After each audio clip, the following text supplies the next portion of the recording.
Good morning, everyone. On behalf of Daughters of Haiti, welcome to our fall speaker series. Whether you're here at the Makerspace or joining us online, we're so glad that you're here to be a part of this space today. Daughters of Haiti was founded on the empowerment of Haitian women and girls through education, mentorship, and community connection while celebrating our heritage, honoring those who came before us. The speaker series was born from that mission, a place for reflection, for dialogue, and growth. It's where we share stories that help us see ourselves more clearly and imagine new possibilities together. Today's guest, Tania Richard, embodies that spirit. She's an actress, author, and educator whose work challenges and inspires. Her memoir, Black Girl from a White Suburb, Finding My Light, Using My Voice, explores identity, resilience, and belonging in powerful ways. This moment also carries special meaning for me. And when I saw her and hugged her, I cried. Our families have known each other for many years. Our mothers were very close, and Tania's late mother was even godmother of my firstborn son. It's truly special to share this space with her today. Please join me in welcoming an extraordinary storyteller and advocate for authenticity, Tania Richard.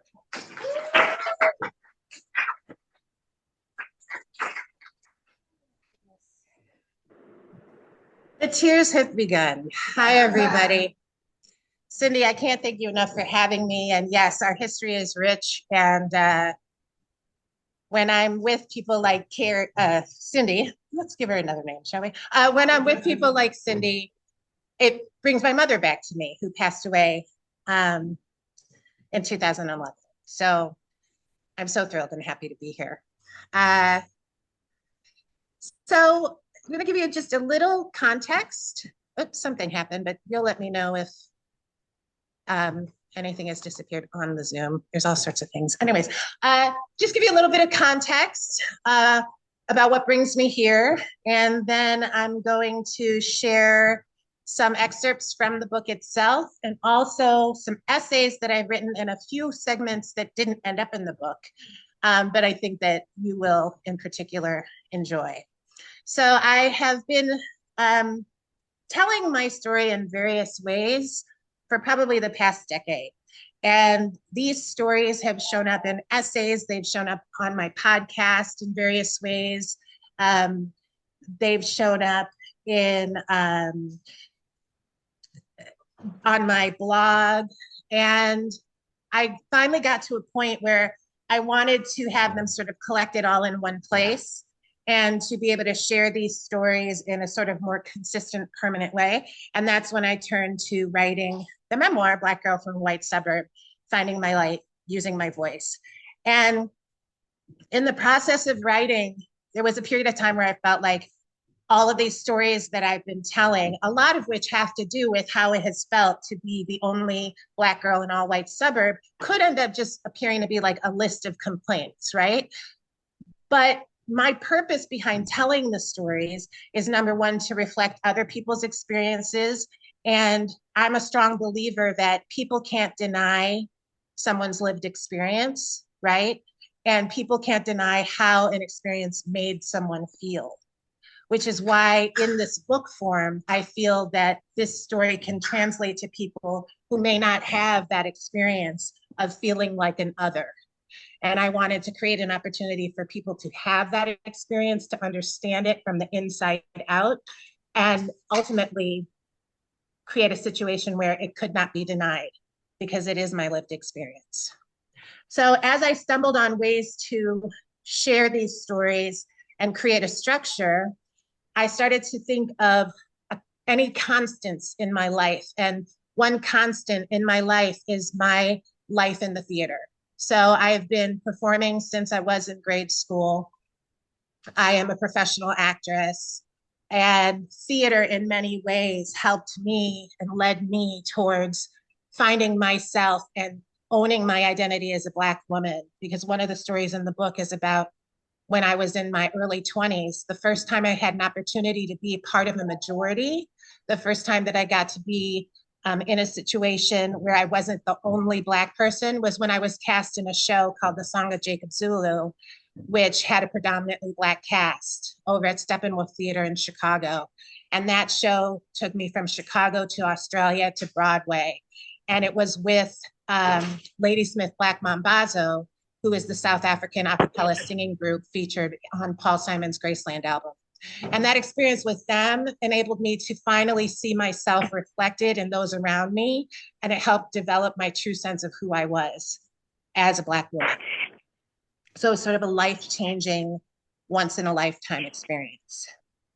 So I'm going to kick things off with the epilogue, which will help sort of contextualize how the story is told. Because once I understood that I wanted to tell this story through my life experiences in the theater, what it enabled me to do is name each chapter with a play that I was involved in during the time in my life that I focus on.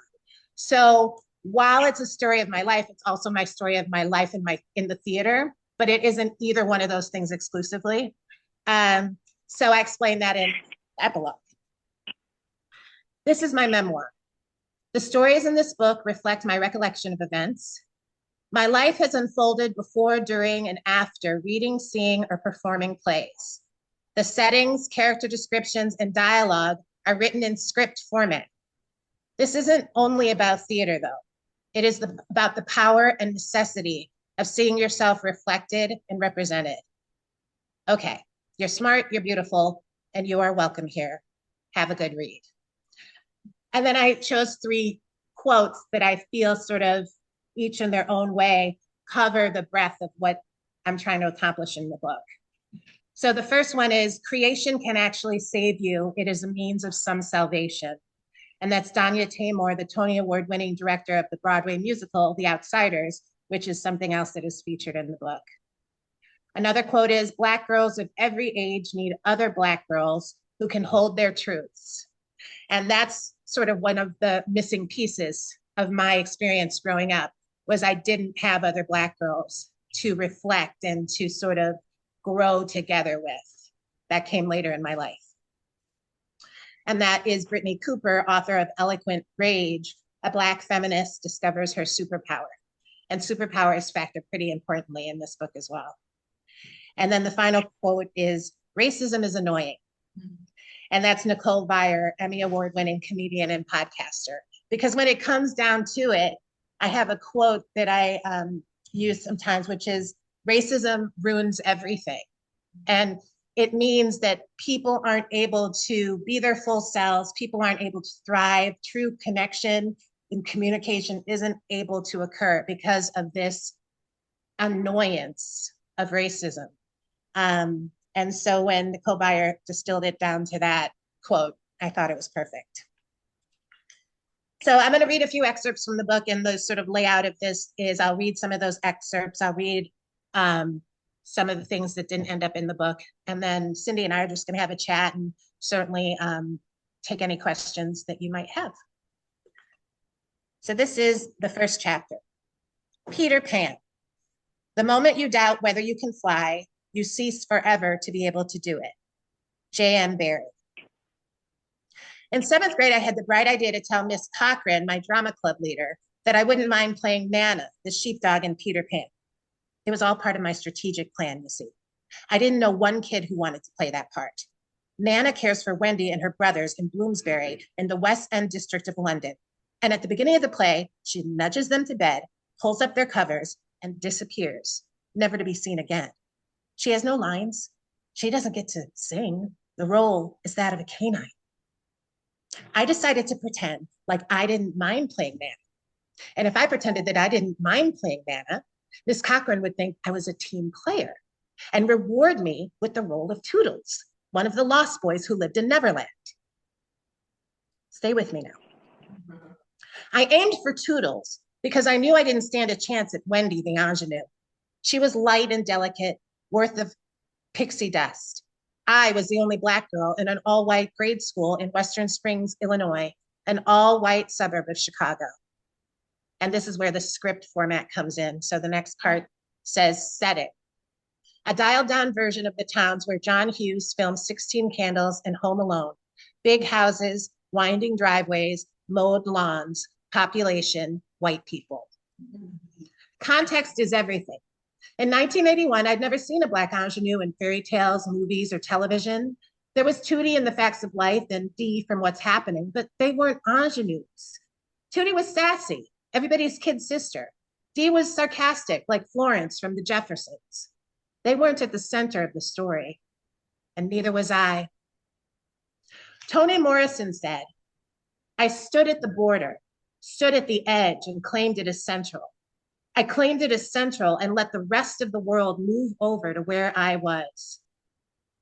I wish I'd had a teacher like her. Maybe Miss Morrison would have seen me as a Wendy. I bet she would have helped me fathom what I couldn't.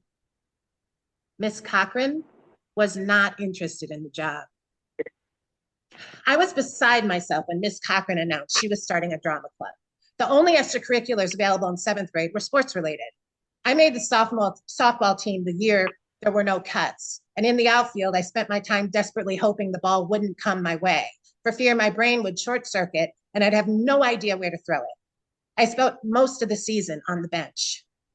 A few summers earlier, I'd had a taste of being on stage at Avery Kunle Day Camp. We'd done a musical about a woman named Anna Kuchikechikama Tosanera Tosamakasema Kamawaki Brown, and she falls into a well. Please don't ask me how. That'd be a pretty hard thing to do. Anyway, the whole town witnesses it and scrambles to get her out. They save her. That's the entire plot. I played a townsperson who witnessed the fall and fainted with a gas. Everyone thought I was pretty convincing. When I hit the floor, the audience turned their attention toward me. I liked that very much. But then I blew getting cast as the narrator in the Christmas nativity scene in 5th grade. Here's how. Mrs. Lynch was a mom who volunteered to write and direct the nativity scene every year. And she lined up my class against the lockers outside of the classrooms and told us to introduce ourselves. And one by one, students said their names in varying degrees of performative disinterest. And when it was my turn, I followed suit and mumbled, Tania Richard, while looking askance. Character description, Tania Richard, pronounced Richard in the beginning. A Black girl who lives in a white suburb. She has long black curly hair worn in braided pigtails with elastic hairbands with balls at the top and bottom. In 7th grade, she gets relaxers in Lorita's basement salon every 6th Saturday. Tania is a 2nd-generation Haitian whose parents are doctors. French is her first language. Both French and English are spoken at home. She has worn glasses since kindergarten. In high school, she will stop wearing them, which is a choice that rendered her unable to see the blackboard, but showcases her blue eyeshadow. She is the only Black girl in her class from grade school to high school. Only one student said her name at full volume, with her shoulders back and a perkiness that could rival Punky Brewster. Mrs. Lynch cast her as the narrator and then cautioned the rest of us to take every opportunity to present ourselves confidently. That lesson stayed with me, and I never missed that chance again, even if it meant I had to pretend. Miss Cochran was the new 7th grade math teacher. Drama club took place in her classroom after school once a week. Character description. Miss Cochran, a glamorous woman with feathered hair and a voluptuous figure. She wears a full face of makeup fit for the stage, not life. Dresses and silk shirts tucked into pencil skirts secured by thin belts. She was an aspiring actress before becoming a teacher. Setting, a sterile and bright room with white walls. To the right of the entrance is a chalkboard, and just above it is a banner that reads, Lord Jesus Christ, Son of God, mercy me, a sinner, in cursive. It continues to be a mantra that Tania uses to soothe herself when she can't fall asleep. On the first day, we did a sense memory exercise, pretending we were trapped in an unheated cabin with no phone line or electricity during a snowstorm. Miss Cochran told us to draw from a real life experience where we felt trapped and to borrow those emotions for the scene. Sidebar, most acting exercises are fucked up and adjacent to torture. I recommend them to no one. If you have an enemy, recommend a Meisner class. That'll get them. The drama club was a small group, maybe 10 kids, and they started pacing and rubbing their arms repeatedly to signify they were cold. Some kids blew into their hands and shook out their limbs. I walked around the perimeter of the space between the two sets of desks. In front of me, I conjured windows frosted with snow. I'm a visualizer, meaning that how I think is prevailingly visual. If I think about it, I see it. An object, day of the week, color, everything. Some people don't see anything. Nothing comes to mind no matter how hard they try to picture something. It's called congenital aphastasia. Don't tell me I never taught you anything. Besides seeing things in my mind's eye, I discovered I could see them in front of me through this exercise. As I moved around, I saw the walls of a traditional log cabin all around me. I conjured a checkered couch with an orange blanket strewn across the back to my left. In front of me, a fire dwindled in a gray stone fireplace. I focused on being away from my family and possibly never seeing them again. The fear I felt late at night when I worried about moving out of my parents' house someday filled my chest. The long anticipatory grief and stress flooded my body.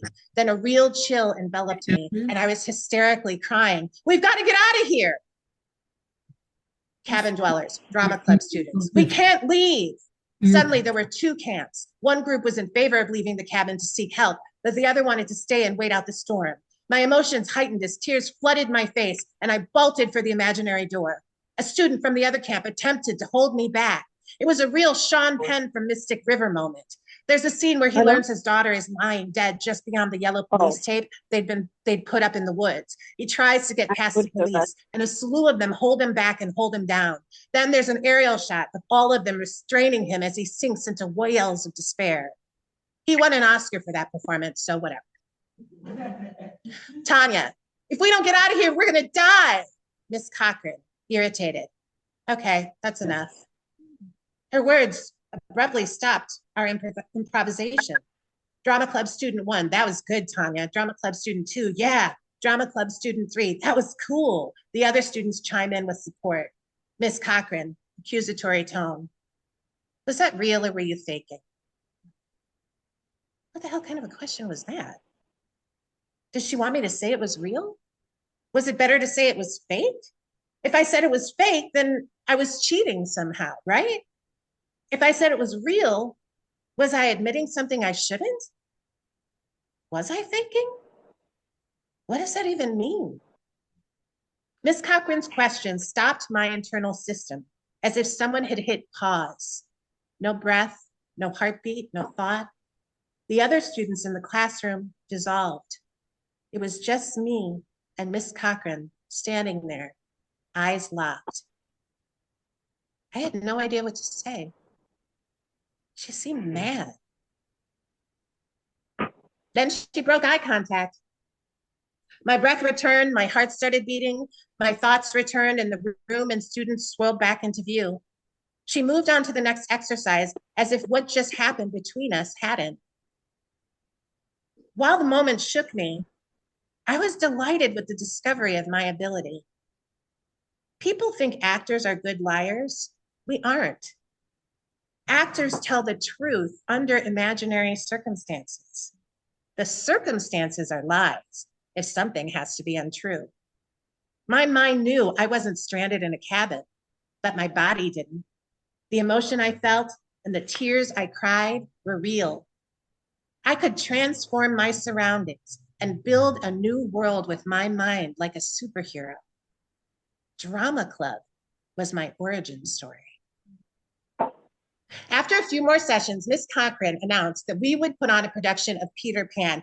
My best friend Mark and I talked about it every night leading up to the auditions. We talked about everything and nothing anyways, but now our main focus was that we would be in a play.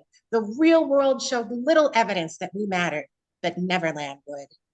Character description: Mark, a boy with thick brown hair that he rarely brushes. His eyes are deep set and blue. He's the kind of kid who looks restless even when sitting still. He's generally disheveled. His mother is divorced, which adds to his mystique. We went back and forth trying to determine who would get what part. We figured Miss Cochran would cast Martha, a blonde-haired, blue-eyed seventh grader, as Wendy. Martha had already snagged the role of the Native American girl in the all-school play How the West Was Won. The musical showed how a bunch of white guys won the West, which is an awfully presumptuous statement, if you ask me. As the Native American girl, Martha sang, "The white man is coming with iron horse and track to carry the warriors away. I lift up my eyes to the top of the sun." Stirring. There were no indigenous people of the Americas at St. John of the Cross, the Catholic grade school I attended. So, of course, Martha, she of the yellow tendrils and azure eyes, was the next logical choice. Rehearsals for the all-school play took place in the carpeted gym on the second floor. Kids would get rug burns in gym class when they fell. The carpet was considered high-end at the time. I didn't get it. St. John of the Cross School had students from kindergarten to 8th grade. Setting: a 2-story building with beige and light gray brick. In the front is a dark gray panel with a full-size white sculpture of Jesus hanging off a giant crucifix. It is haunting. While each grade practiced their segment of the show, the other students sat on benches on either side of the basketball court. Teachers tried to wrangle and quiet them, which was nearly impossible.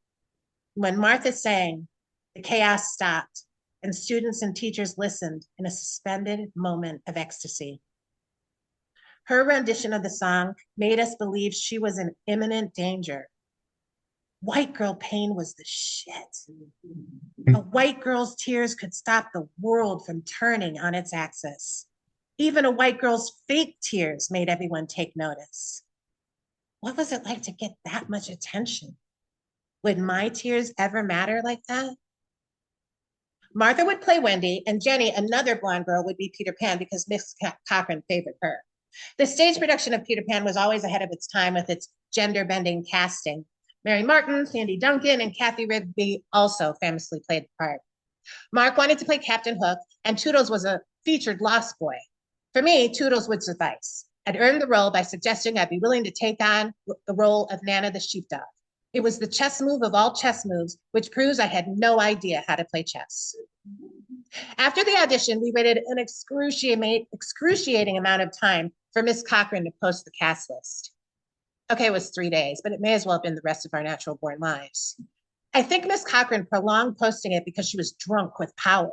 What the heck was the delay? Was she waiting to see whether some child actor in New York was available?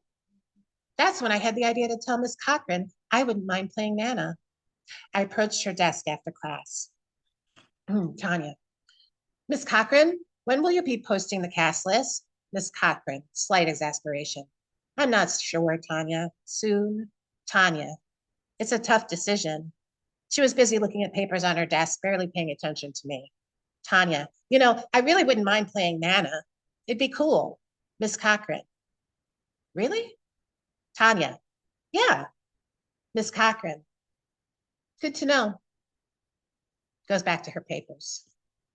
I walked away confident that she was impressed with my what's good for the show attitude. I just knew she admired it, but she also wouldn't waste my talent on Nana.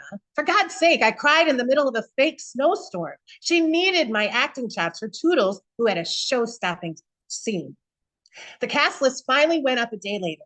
Mark and I approached the white wall across from Miss Cochran's classroom and searched for our names. I saw Mark's name first. He didn't get Captain Hook, but he did get cast as one of the Lost Boys. No surprise, Martha was Wendy, and Jenny was Peter Pan. I was cast as Nana, the dog. My master manipulation chess move of all chess moves had not worked in my favor. I kept staring at the list as other students moved around me, celebrating their roles while looking my way to catch my reaction. I remember little else. I think I was in a blackout. After school, I cried hysterically into my pillow in my red brick house on the hill. Setting: a 4-bedroom house with 2 baths and a basement. The front room has a marble floor and a staircase that leads to the second floor. A chandelier purchased in Europe by Tania's parents hangs next to the stairwell. As you enter, you will see a dining room on your right. To the left is the fancy room where no one can go unless it's a special occasion, like First Communion or prom for photos. Just past the entry is a family room with wood-paneled walls and a large television. A kitchen is adjacent, with areas to cook and eat. The guest room is at the top of the stairs. Next is the eldest daughter's room. Tania, the youngest, and her middle sister share the room on the right. Her parents' room is down a long hallway. It is a landmark home.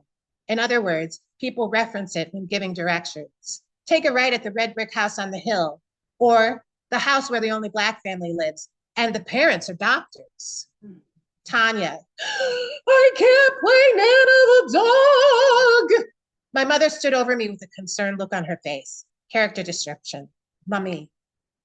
Haitian immigrant, a beloved obstetrician gynecologist. She is a fair-skinned woman. Her face is always calm, even though she is a worrier and a bit fatalistic. Loving, loyal, kind to a fault.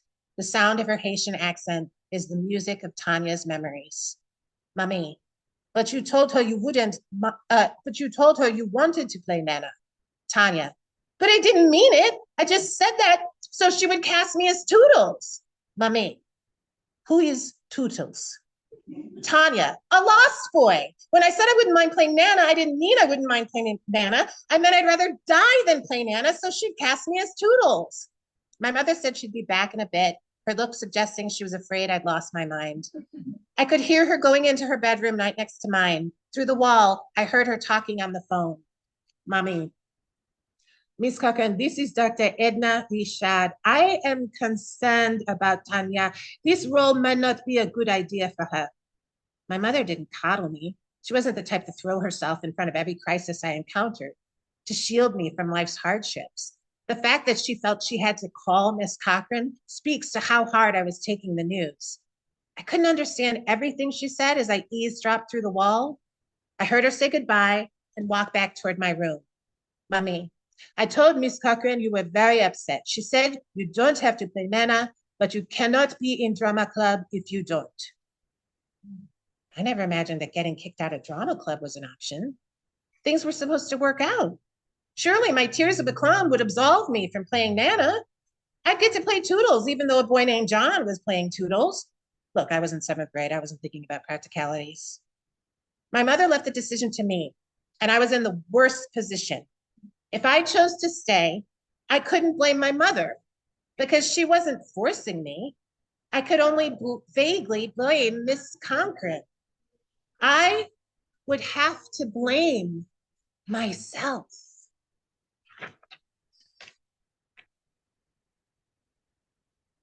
I thought about it, and I love drama. I love drama club, and I loved acting. So I put on my knee pads and went to work. I took rehearsal seriously and did my best, but crawling around the ground with a bunch of white kids standing above me felt awkward and humiliating. A few days into rehearsal, the kid who played Toodles dropped out of the show. Fate was doing me a solid. I would play Toodles after all. It made perfect sense. Miss Cochran would cast someone else's Nana, and I would finally step into my destiny. But Ricky, a girl who wasn't even in drama club, made a run for the role of Toodles. After math class, she approached Miss Cochran's desk and sang an original song about how she wished she'd been in drama club all along. She pledged to knock the role of Toodles out of the theater if only given the chance. I watched her sing in abject horror. The song convinced Miss Cochran, and she gave Ricky the part. Why did this woman want to keep me as Nana the dog? Was she planning to cast me as Nana, whether I said I didn't mind playing her or not? And when she found out I was devastated about playing Nana, and there was an opportunity to change course, why didn't she? I mean, anyone could argue I got what I deserved, but it can also be argued that she took it too far. She could have wiped the slate clean and started anew, but she didn't. I know she was under no obligation to give me the role of Toodles, but her doubling down felt vindictive and mean. Nobody in the drama club thought it was fair that Ricky got cast. Morale dropped and never picked back up. Miss Cochran decided to cancel the play and drama club altogether. It was destabilizing. Around that time, my parents hired Miss Cochran's younger brother to tutor me in math. She'd offered her brother's services at parent-teacher conferences since I was struggling. Yeah, this woman was working a side hustle for her little brother. I wonder if she got a cut. Math has always been my weakness, thanks to a fifth grade teacher who told me I would never be good at it and that seventh grade math would be awful. Great pep talk, right? I love that teacher, by the way. From that moment, I recused myself from understanding numbers in any capacity. Miss Cochran's brother was a nice guy, and he got me to understand math with such clarity that we could work ahead of the syllabus. I would finish in-class work quickly and have nothing to do. I was only disruptive if that's what you call raising your hand and giving the correct answer. Miss Cochran told her brother to stop working ahead anyway. My math muscle atrophied and has stayed that way to this day. I consider it a learning disability at this point. When any conversation about numbers begins, all I hear is white noise. I freeze every time I have to calculate a tip. Online banking has saved me from the torture of balancing my checkbook and tracking my funds. What drove Miss Cochran to ask if my tears were fake on that first day of drama club? Why did she refuse to cast me as Toodles?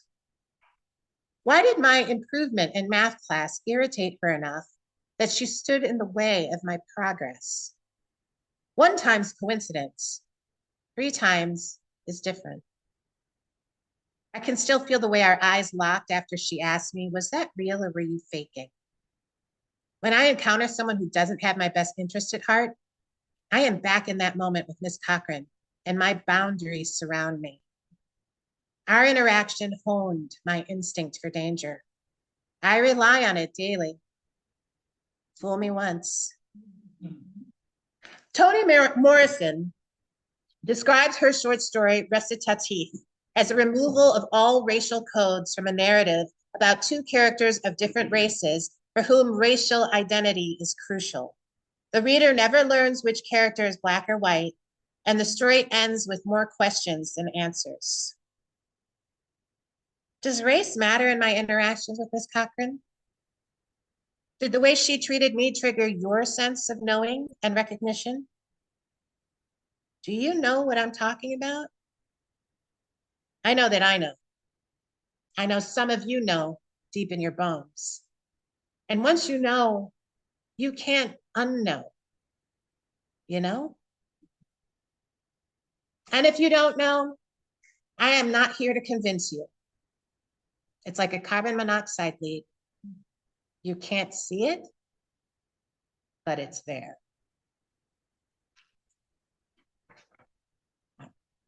Two pages left. I consider my parents' choice to move to Western Springs, Illinois, my sliding doors moment. Do you know that 90s movie with Gwyneth Paltrow before Gwynnie lost her mind and became intolerable?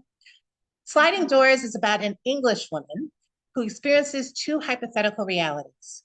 The trailer's narrator says, have you ever wondered what might have been, how things would be different if you caught the train instead of missing it? So one hypothetical is if she caught the train, and the other is if she missed it. And the sliding doors are the doors of the subway. My sliding doors question goes like this. Would things be different if my parents had moved someplace like Pill Hill? Pill Hill was an area of the south side of Chicago just east of Stony Island. And apparently there's an actual hill. That area got its nickname because it was started as a development for Jewish pharmacists, and it eventually became an area largely populated by Black families in the medical profession. Get it? Pill Hill. My parents worked at Mercy Hospital in Chicago after attending medical school in Canada. They moved from Haiti to Canada to Chicago for 5 years and then to Western Springs. If they had asked their Black colleagues for recommendations, they might have told them about Pill Hill. I could have grown up in a place where I wasn't the only one. Instead, they asked their white colleagues where to settle, and Western Springs it was. As a Black woman from a white suburb, I know a thing or two about being on the outside looking in, experiencing prejudice and misogynoir, and the seeming insurmountable obstacles to belonging. I've experienced the harm caused by unconscious bias, colorism, microaggressions, internalized and systemic racism and trauma. I've learned to recognize my enemies, especially when the enemy is me. Being Black is a gift only I could unwrap, and belonging is a birthright. I also know privilege. I've also earned joy. I chose a life in theater despite my faulty start with Miss Cochran. Theater simultaneously freed, oppressed, and saved me. I learned to navigate my education and thrive in a career that wasn't built for me, even though it's Black people who are at the nexus of all creativity. I have cast myself as the leading role in a culture that wants me to be a supporting character. We need more Black heroines, zero gatekeepers, and more representation. I hope that you see yourself reflected and affirmed in my story. It's time to stand center stage, feel the light, and shine. I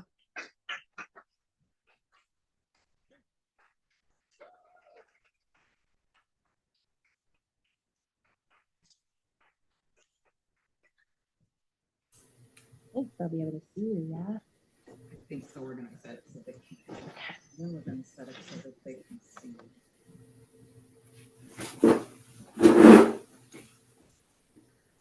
Oh, that's perfect. How's that? That's good. You can see the room and you can see us. Hello. Oh, we can see, I guess so, yeah. Okay. All right. So I have so many questions. I don't even know where to start. Can you guys see us okay? Are we okay there? I see you. I don't see Hello. Tanya. Okay, well, you I'll know move what we over. could do? I can move. We can slide this back just a little bit. Oh. Because now that we're chatting. So we don't have the perfect podcast space here for everyone at home. But thank you again for being here. And Tanya, wow. Everything that you just said, with the exception, of course, of the acting. And I remember, by the way, coming to see you in Annie. You saw Annie? I saw Annie. I remember coming to see you in Annie, and that was incredible. But everything that you said, we could absolutely relate to. Yeah. Growing up in the suburbs. What I want to do, I have a few questions myself. I'm pulling them up here. I'm stalling very much. And also, I want to just kind of open up. Maybe let's start with that. Let me start with and open up to everyone here that may have a question that's here in person. And we are monitoring, there is someone monitoring the chat. So if there are any questions from anyone at home, please feel free to go ahead and type those in, and we're going to be able to answer those questions as well. They don't have to be necessarily related to the manuscript. It could just be about the experience in general also. So is there a question from out here that we want to start with? Yes. They talk a lot about your sisters and watching them grow. And you said looking into high school and It was post-high school. How is that business finding a community of girls to share the joy and sorrows? Well, it was sort of like the most dreamlike fantasy version of it, because as I said, it wasn't until I was 22 and I was in this show at Steppenwolf with this predominantly Black cast, but also led by Lady Smith Black Mambazo, who is essentially a 9-member group of men who sing in harmony but sound like one voice. And the lead singer, Joseph Shabalala, was an angel on earth. And we would sing with them and move with them. I mean, it was literally like a spiritual experience. So and I also describe it almost as if the scene in Wizard of Oz when Dorothy goes from the sort of sepia toned house into the technicolor world of Oz. That's what it was for me. And it also became an opportunity for me for the first time to relax my shoulders and breathe deeper and not have to prove myself and to be able to identify as Black instead of not white. So when I look back now, it is literally like the gift that continues to keep giving. And I'm so aware of the fact it could have just not happened that way, but I just happened to get cast in this show and it changed everything. So growing up in the Western suburbs, I know that I can personally relate to all of that because I discovered my Blackness at NIU. As a result, NIU said, yeah, you can't come back. But it wasn't because of the Blackness. It was, well, in a sense it was, because I felt that at that point I did everything but go to class. Oh. And what I mean by that is, well, because I assumed class was easy. I assumed that that was a given. It was just, oh my gosh, you know, because I was doing all of this stuff. Yeah. But there's Black Interhall Council. There's Black Student Union. There's everything about being Black that we didn't have. You know, I mean, I went to Bennett Academy. I was one of two in my graduating class. In the entire school, there were probably 5 of us completely. So that might have been more than you. It was more. Yeah. That might have been more than you, but that wasn't very much, right? Because if you think about, while it was a small private school, 300 students graduated. Out of 300 students, 2 were Black. You know, so yeah, absolutely. Yeah, and something you said struck me that it kind of, you know, as I've been having more conversations and discovering more and more Black people in my age range and younger who had this experience of, you know, going to all white schools and living in all white areas, I always used to think, like, you know, that I could say kind of definitively, like, my parents made a mistake, right? I'm like, I think they made a mistake raising us here. But I had this conversation recently with another woman who grew up in an all-white suburb. And it's interesting because her experience being a descendant of, you know, Black people in America with the legacy of slavery, who came out of that and were seeking their version of the American dream, which very much was about everybody else's version of it. Growing up in the suburbs, the white picket fence. She made the point, like, it's not a mistake that your parents, like, were trying to give you everything that the country has to offer ultimately, right? And I never had looked at it that way, that it's so much of the choices our parents made was that messaging that you get as an immigrant to this country, and what success is and what it means and what it looks like.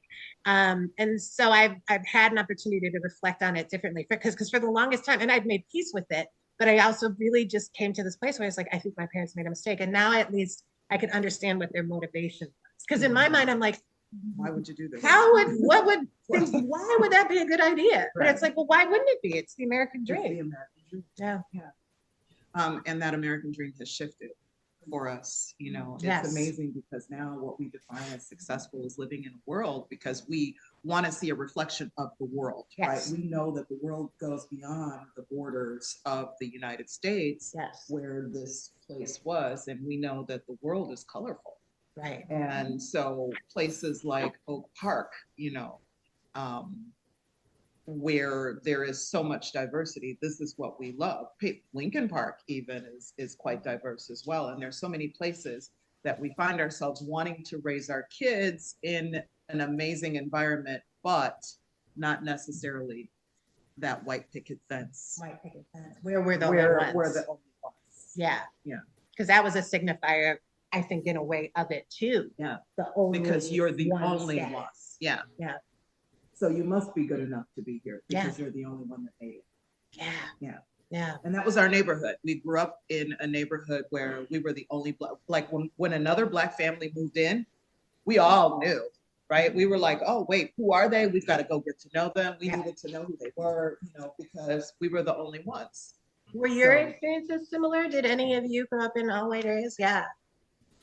And it's like, there's no language for it. There's no translator for you. So whatever feelings of like otherness and confusion that you're having, you don't have any tools to like process it. So for me, my sort of reckoning with it and my being able to reflect on it and grow from it and learn from it didn't happen until I was in my mid-20s.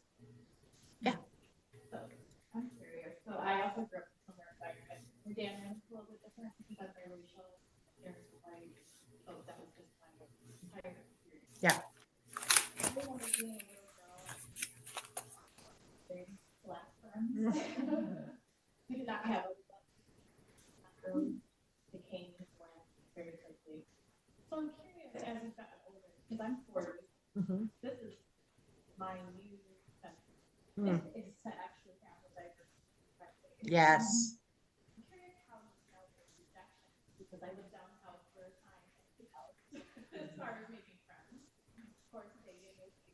And I'm just curious how you dealt with the rejection of from other Black women. 100%. Not quite understanding that dynamic. Yes. I understand. 100%. But it was very Yes, it took a long time. In fact, what was our question? Would you please repeat the questions? Yes, absolutely. The question was, how did you deal with the sort of distance or isolation from other Black women who might feel a certain sort of way because you were raised in a way differently, possibly from them? And that's one thing that I always emphasize in my work as a Haitian American. I am not African American.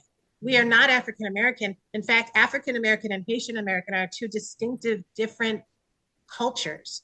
And that's great. And they're both to be celebrated, but you can't mistake one for the other.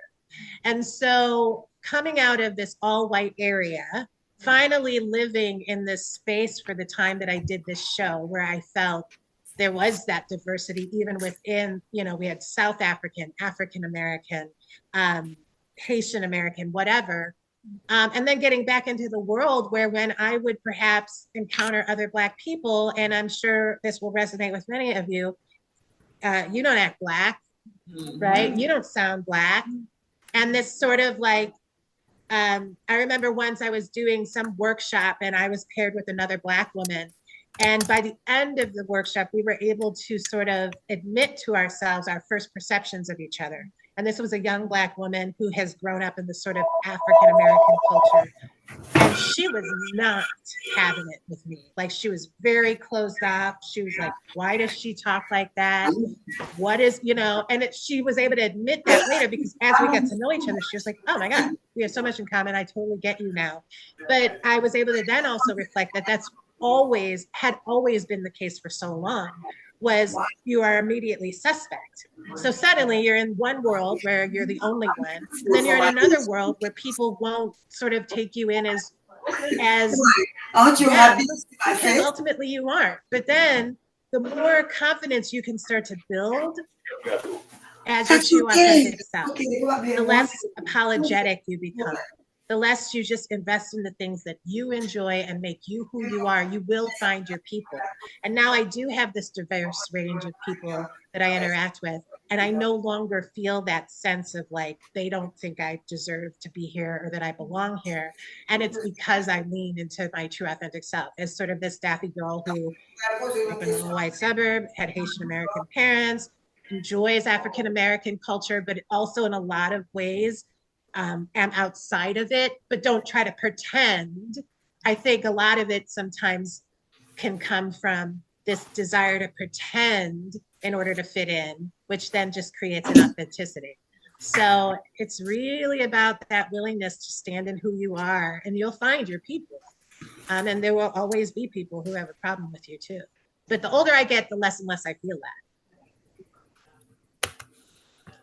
that. Right? Again, it's that technicolor world, right?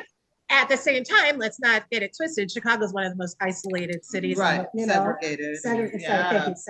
Yeah, it really is. I have a total opposite experience. So we migrated early 80s. My mom was at Glenbrook Evanston Hospital. Okay, yeah. But they tried to get her to stay into the project. She had, the red line issue. So she would have to travel from the east side. We were east of Hill Hill. Okay. So when we started going to public school, the kids, Black kids, so I'm like, oh, maybe everybody looks like that. 100%. Yep. So I sheltered who I really was, and it was to like high school when I was off in Catholic school. The Puerto Ricans were like, we're not Mexican, we're Puerto Rican.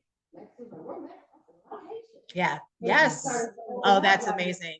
But it was, so we look at like, what's the thing? And our teachers, so we thought that was the anti. And that's the thing, that's the internalized, that's called horizontal racism, right? And the internalization of racism, so that what the patriarchy and supremacy will do will have us pit ourselves against each other in that horizontal racism, whether it's within the Black community or between other and different ethnicities. And that's up to us to like put a stop to that, because they will thrive on that, you know?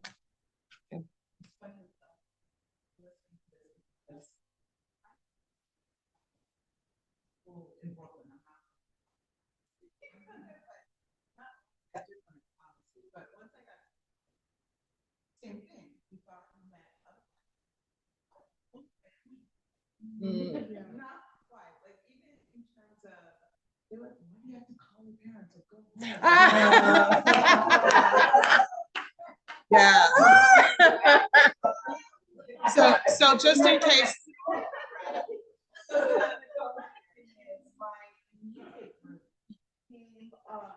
A group of us were first generation immigrants.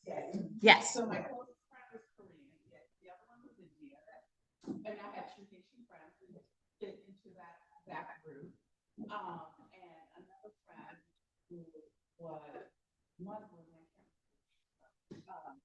where we all had that similarity, having to come with that home, being held to a different standard. You know, they're the only ones who are like, okay, we can't say we're going out. We're all on the same page or whatever. So that's, you know, my social network, because they understood the language issue, the food issue. Like people are like, what is that? What do you know? So none of them were like, oh, what do you think? Because we all had different things at home. Right. It wasn't until I was in my mid-20s that I became friends with other African American women. Right. Because there was, you know, there was that, like, you know, you're different, and I moved up, you know, when I think professionally with some of the women that I started with, I moved up like absolutely. So that's an issue, and who do you think you are? And, you know, so the comment, in case y'all didn't hear it, was just very much about the difference that our commenter shared, that once they went to college, they actually were able to relate with other immigrant kids. And because of that, it wasn't a direct line to sort of connecting with other African-American students, but it was more understanding whether it's like, you know, Korean or Latina or Indian, understanding that when you have immigrant parents, there are certain things that are going to be different culturally. And she made the point of like, you know, why do you have to call your parents? Why do you have to do this and that, the other? I mean, my 15-year-old who goes to Evanston High School still will like her shorthand with friends when there are certain things that I don't allow her to do. She's really like, Mom, my mom's Haitian. Like, and I'm just like, oh, come on. I'm so lenient. But it's like, then when I hear like, these kids don't talk to their parents about where they are, what they're doing, no permissions needed. And I'm like, wow. And no sleepovers. It's a conversation every single time. Yeah. And she's so frustrated by it, but that's just what it is, you know? Yeah. So just to bring a little bit to this thing, more complexity, I'm having the opposite problem. Oh. In your center, Oh, yes.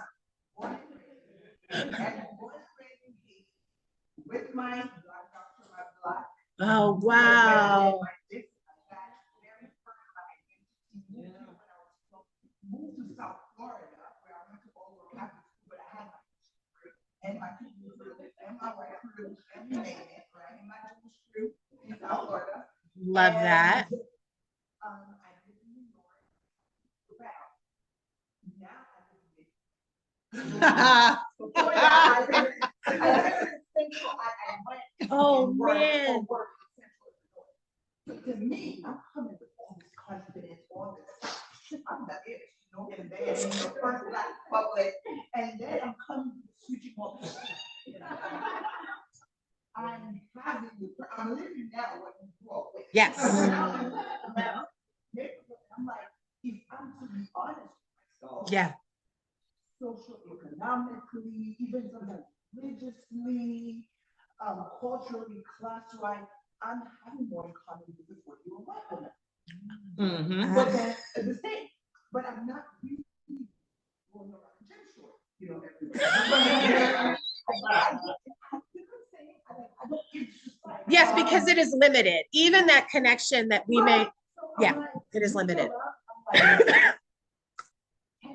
are my peers. This is my coworker. But I don't feel part of it. I don't feel like the conversations. But you know what I mean? So I don't know now how to navigate that either. Where's the Black profession? Where's the Black doctor? Where's the whatever? And I'm definitely lived through my progression. I'm a physician, and I've definitely been like, oh my God, felt all the like, how do you prove yourself, or having to go to the research. Our commenter just shared that she's a physician, and I can only imagine how many times you walk into the room and they're like, wait, I thought the doctor was coming in. Yeah. And again, for me, I think like sometimes it's harder in the sense that like Absolutely. Absolutely. Yeah, the range of it is, yeah, exactly. Yeah. Yeah, I do. So we're going to continue the conversation here in the room, but we are at about an hour for our friends here online. So what I'm going to do is I'm going to go ahead and post once again the link. I'm going to step away from this computer though, because I can't be in two places at once. But I'm going to step away and I'm going to go ahead and post that for you. And I thank everyone for attending today that's online. You didn't have to spend your Saturday morning with us here, and you did, and we're so grateful for that. For more information about Daughters of Haiti, please feel free to go to www.daughtersofhaiti-chicago.org. I feel like I'm doing an infomercial. And also momentarily, in about 20 seconds, I'm going to go ahead and put that link up. The book is available on Amazon. I believe it's available on Kindle. Yes, so it's available pretty much anywhere you purchase books, as well as if you're going to, I'll say a couple of things you can do to help kind of amplify the book and, you know, make it available to more folks, which is you can either go to your local bookstore and request that they order it for you. And if enough people do that, then they might have it on the shelf permanently. You can also, if you're going to purchase online, go through bookshop.org. Bookshop, yes, which lets you choose a local bookstore that a percentage of your purchase will go to, so that we can, you know, what was shop local, right? So it enables you and helps local bookshops to be empowered. And another thing that you could do, which helps get the book out there, is you can request it at your library as well. So while you might be, you know, getting it through the library, I still will, it still is considered a purchase on my end, so don't worry about that. And then it's on the shelves at your library as well. So, but yeah, pretty much anywhere, Amazon, anywhere online where you purchase books, or you can go straight to the bookstore like Barnes and Nobles and local bookshops and request it. So what, for those of you that are at home that may not be necessarily familiar, just go ahead and take your phone on the camera and scan that QR code, and that's going to take you directly to a link where there are numerous outlets to be able to purchase the book today. So we're gonna continue the conversation. Feel free to drop off at any given time. And again, thank you for being with us online here today. Thanks, everybody. Yeah. So, you have a question? Yeah, I wasn't sure. No, please. Yeah. I appreciate the formatting of your book. Thanks. It's different. It's not something that I've ever experienced. And being someone who's visual, I could visualize everything. Yeah. Yeah. Reading.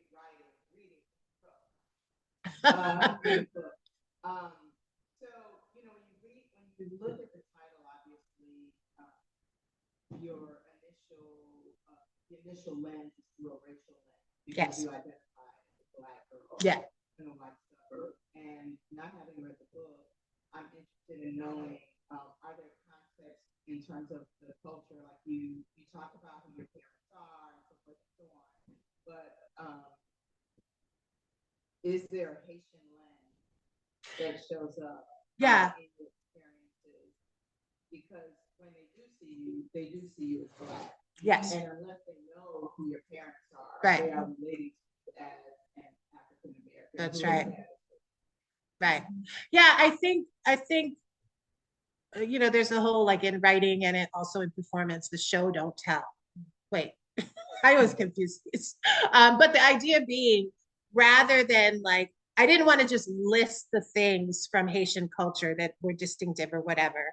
So I think a lot of that comes through in whenever my mother is portrayed, and like her reactions to things, and how to some degree, I kind of entered into my 20s somewhat sheltered. And so like every kind of way that I navigate my experiences is through that Haitian lens. It's perhaps less explicit, but in some ways that was intentional. You know, I just wanted to people be able to live the experience and just understand, like, this is how I ended up in this experience with my Haitian parents, how my Haitian parents were perceived in this all-white community, because that's another thing, right?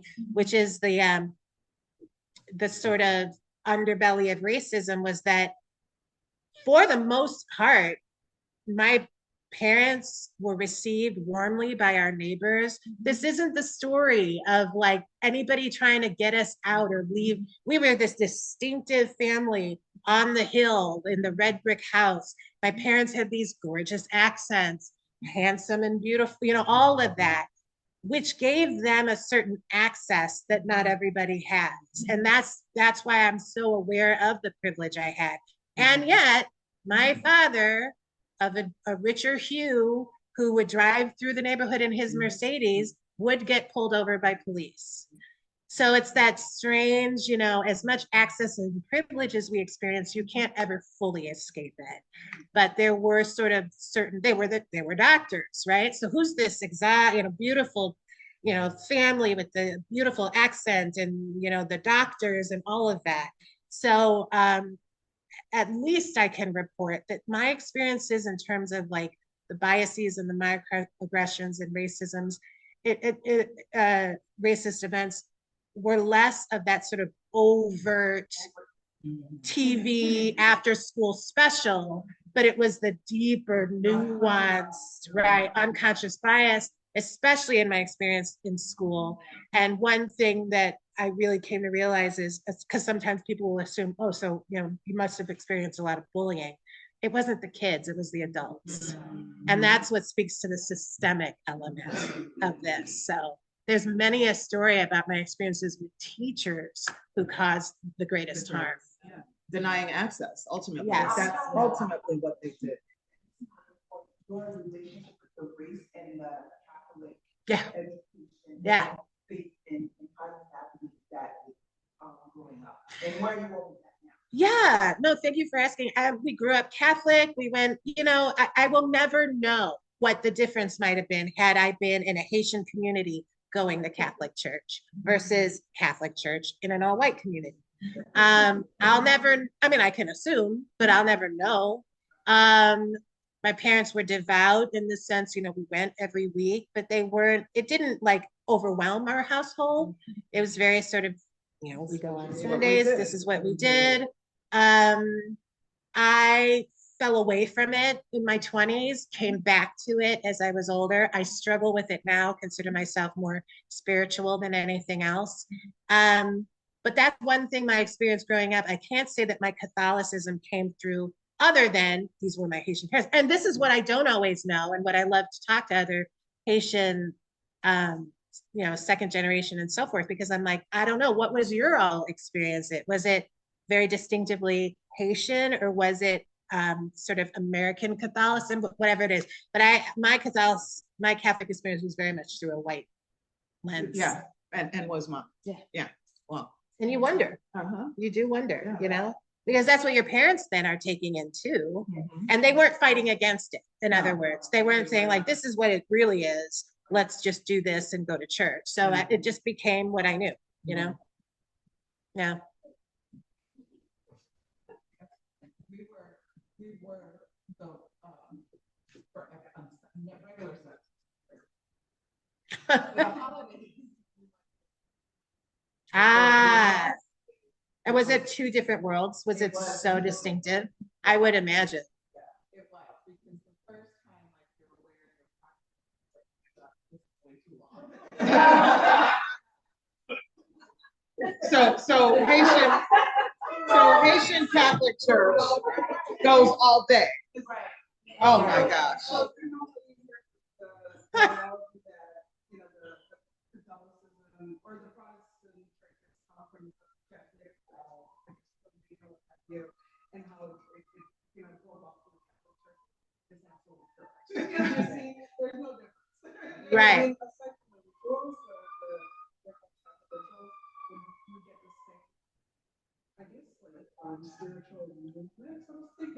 At a Haitian, yeah. Yeah. Okay, yeah. Isn't that interesting? Yes. Oh, yeah.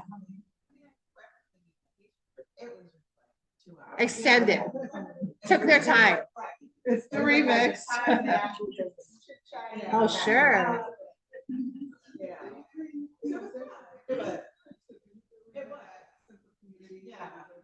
Mm-hmm. Yeah.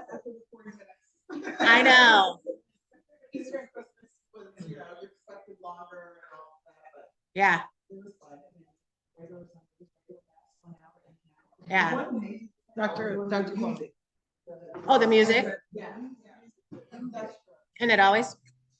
So I've been hesitating to speak, and I'd like to preface by respectfully asking if you're Asian man. Wait, say it again. What do you say? Come on up here. What did you say? I didn't hear. Yes, you are. Yes. Because you see, I live in Evanston. As I do, yes. I go almost an hour. Wow, thank you. I want to keep up. I'm so. Wow. And I think so much. And I'm father of 5 girls. Ah! My dad was a girl dad. My dad, 3 daughters. Right, my dad's a girl Girl dad dads. So you see, I went to Catholic school, but in Haiti. Oh, yeah. But I noticed also now, see, you all have very good American accent. I came here, I was already in my 30s. So Right. I went to- Right. So I'm irredeemable Haitian. So I went to Catholic school in Haiti, the biggest one, the oldest one. Yeah. But when I came here, I could not relate to the Catholic Church in the United States. Oh, wow. It's a completely different culture. Yes. Completely different ethnics.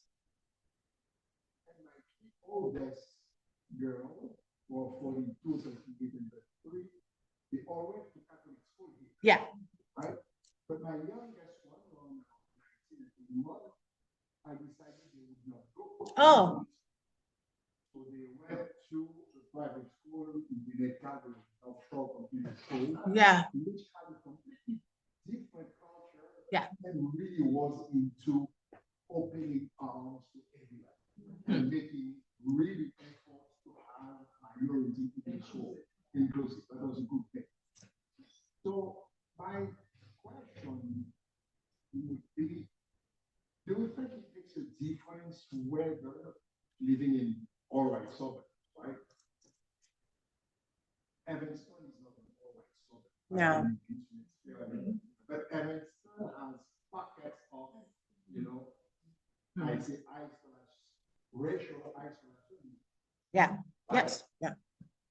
So, and I up there, and I want to be gone.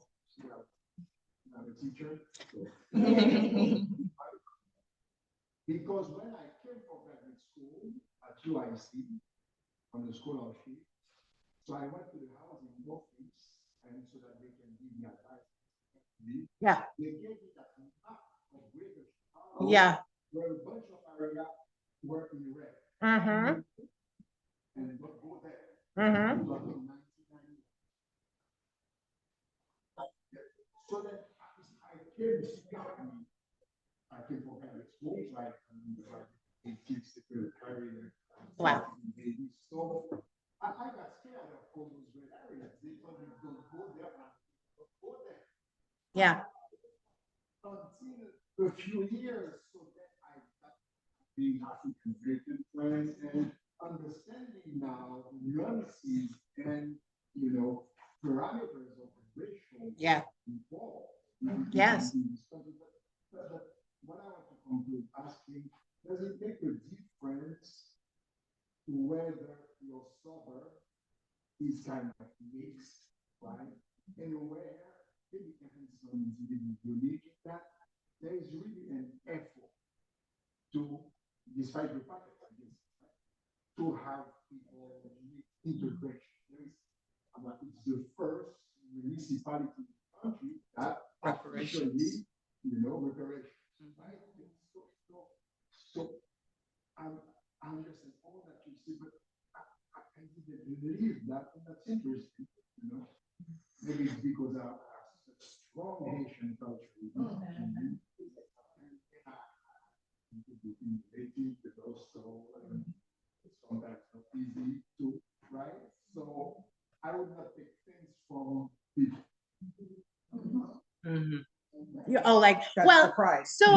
So it's complicated because my other hat, one of my other hats is that I'm an inclusion and belonging consultant, and I teach about creating equitable spaces and a great deal around race and the conversation around race. And I'm a mother. And so I raised my children in Evanston. And for me, there's been a healing process that they grew up in a more diverse area. My children were not the only ones. And that has been healing in the sense that we've been able to have conversations about race in my household that I never had growing up, that never even came up because there was nothing, I didn't have a language for whatever was happening to me. But a place like Evanston, you have to really look a little bit further beneath the surface, because on the surface, Evanston has a lot of things that you can point to. It is diverse, yet it is very segregated. It is the first town to have reparations, but there's a battle going on about how the reparations should be distributed, right? And so it's a mix, and it isn't, and there are a lot of people, there's the drive-by liberals, like as long as it's not in my lawn, right? And the battles that, we just had a huge battle around the corner from our house or right around where we live about a Popeyes wanting to come and have and use a space, and then people within the neighborhood who also have businesses there causing a ruckus because, well, we want healthy food places. I'm like, no, you don't want a place where you suspect a lot of Black people will be coming to eat. Right. But it's layered over. No. It's about, right. So it is a mixed bag. And I think it's still an experiment that's happening. But nobody is in a place in that town to be getting any badges, right? And a lot of the hypocrisies show up regularly. And but at least we can say the conversations are on the table. I think that that's one thing you can say about Evanston as a town. And I do think it makes a difference in terms of at least you're starting your child, if they are being raised there, someplace where their experience isn't in isolation. And that they have the opportunity, there's in education, there's windows and there's mirrors. Are you looking through the mirror? Are you looking through the window? from the outside looking in, or are you having yourself reflected? And, I grew up, never read a Black author, never introduced to a Black author in my English classes. The slavery chapter was a few paragraphs and skimmed over and barely you recognize. Spent more time on the mystery around the Kennedy assassination than slavery in this country. So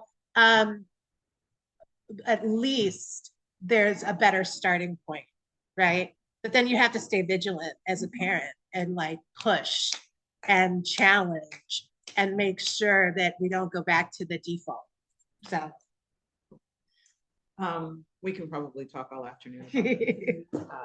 Thank you again, and thank you to everyone who joined us online. Thank you to everyone who's here today, taking your Saturday morning. I so appreciate it. There are some refreshments. There are some amazing pâté from Pâté Express. Please have some. Please have some orange juice and all of those things. To close us out, I'd like to invite one of our fellow Daughters of Haiti members to share a few words. Yeah, come on up. You guys stand right there, sit right there, or stand up? Yeah. Why don't you? So on behalf of Daughters of Haiti, we extend our deep appreciation to Tania Richard. thank you. Richard. Yes. For sharing her story and her life with us today. A special thank you to Pauline.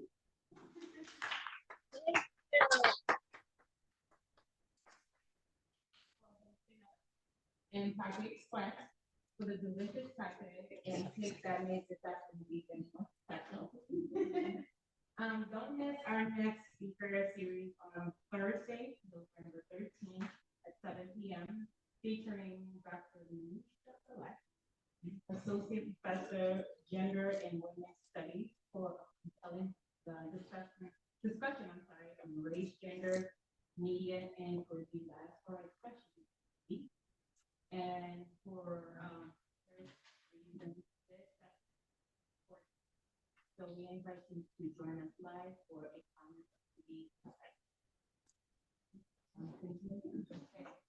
The date, Sajin, can you tell them the date again, please? November 13th at 7 p.m.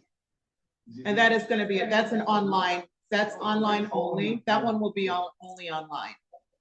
It's in the evening, it will only be online, and it will not be recorded. Dr. Celeste has requested specifically based on, I'm sure you all in academia understand the reasons why, but she's requested that. She's happy to talk to us and to share that discussion, but has requested that that not be recorded. So if you miss it, you miss it, but we hope to have you there. This session has been recorded. I hope we did that right. And will be available on the Daughters of Haiti YouTube channel. And then also we'll be sharing it with Tania as well so that she has it for her future.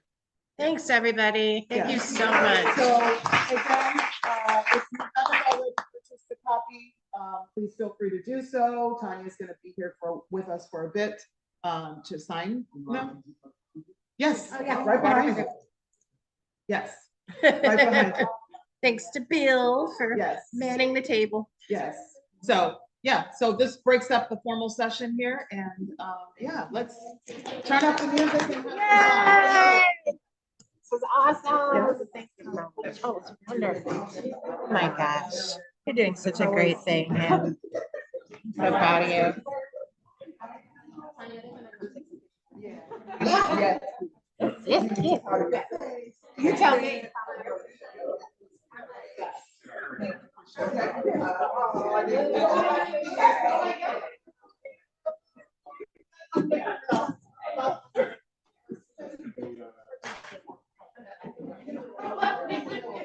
I love you.